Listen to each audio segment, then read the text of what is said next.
오늘은 주님 봉헌 주일입니다. 그리스도께서는 아프리카 아무 나라에 태어나지 않았습니다. 아프리카를 비하하는 말이 아닙니다.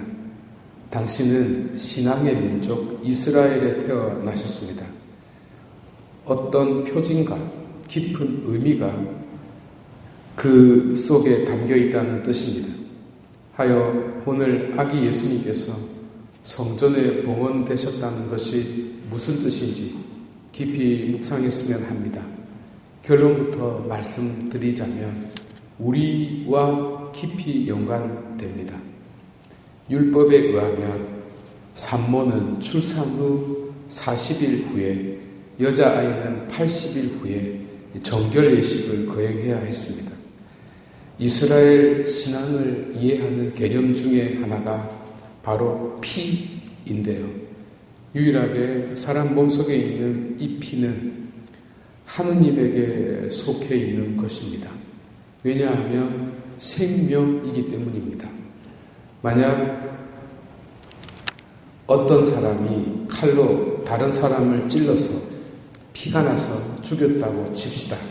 그는 사람의 생명을 해침과 동시에 하느님의 권위에 도전한 자가 됩니다. 그래서 아버지의 사랑을 독차지했던 꿈쟁이 요셉을 다른 형들이 죽이려고 했을 때 맏아들 르우벤이 진정시키지 않습니까? 피를 흘리게 하지는 말자고요. 왜냐하면 피를 흘리면 땅 속에 묻더라도 그 피가 울부짖기 때문이었습니다. 그러면 낮잠 자고 있던 하느님의 귀에 그 울부짖는 소리가 들리게 되죠. 그러면 갱년기 짜증을 있는 대로 내기 때문에 감당할 수가 없게 되죠. 그래서 안 죽이고 구덩이에 던져버렸던 것입니다. 그런데 동기 없이 나쁜 의도 없이 피를 흘리게 되는 경우가 있습니다. 예컨대 출산이 그러하죠.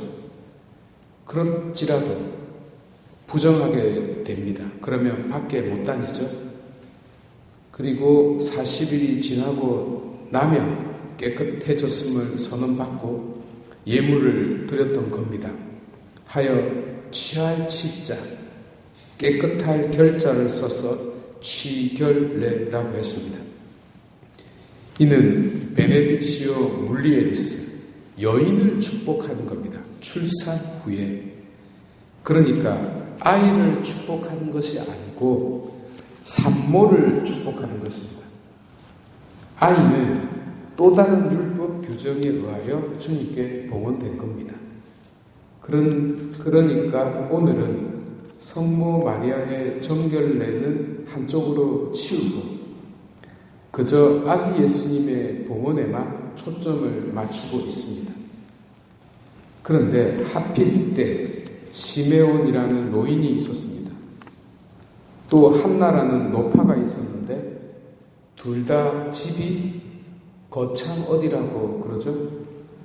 84살이 될 때까지 술독에 빠져 산 것은 아니고 마치 오래된 미래처럼 오래전부터 기다려온 이 순간을 눈으로 보게 되었다는 것입니다.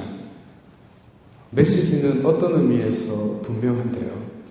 시메온과 한나처럼 검은머리가 팥뿌리가 될 때까지 기다릴 줄 알아야 한다는 것입니다. 하느님께서 주실 그 미래를 기다릴 줄 알아야 한다는 것입니다. 인내로서 구원을 얻으라는 성경 말씀이 생각나네요. 그리고 그리스도께서 봉헌되셨듯이 우리도 우리 자신을 봉헌해야 한다는 것입니다.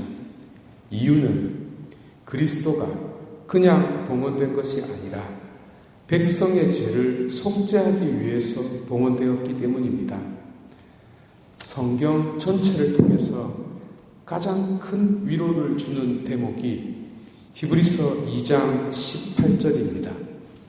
그분께서는 고난을 겪으시면서 유혹을 받으셨기 때문에 유혹을 받는 이들을 도와주실 수 있습니다.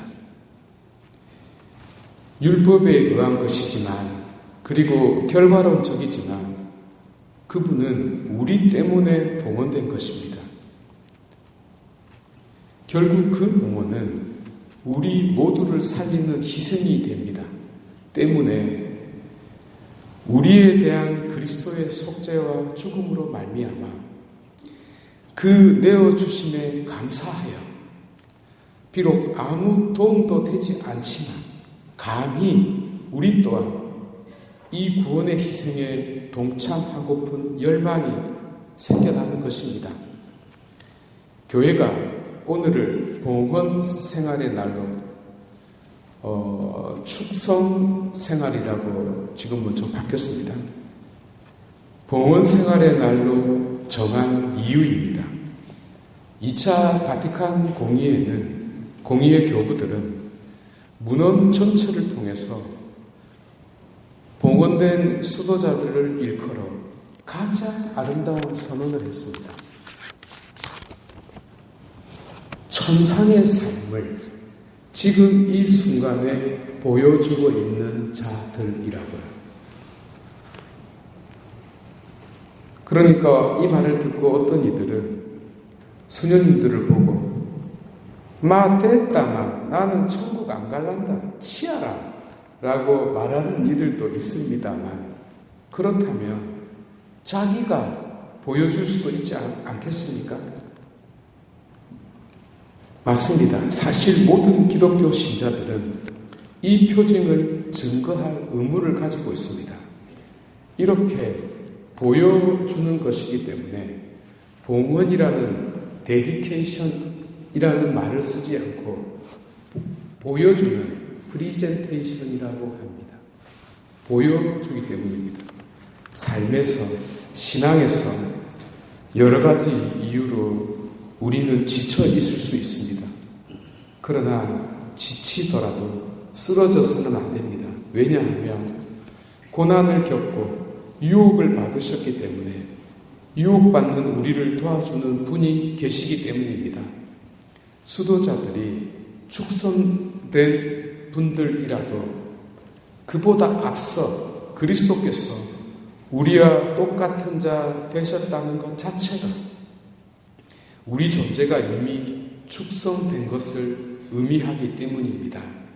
아기 예수님께서 이를 보여주고 있고요. 더구나 우리 죄를 속죄하는 희생으로 우리를 깨끗이 하시고 우리를 드높이고 있으니 우리는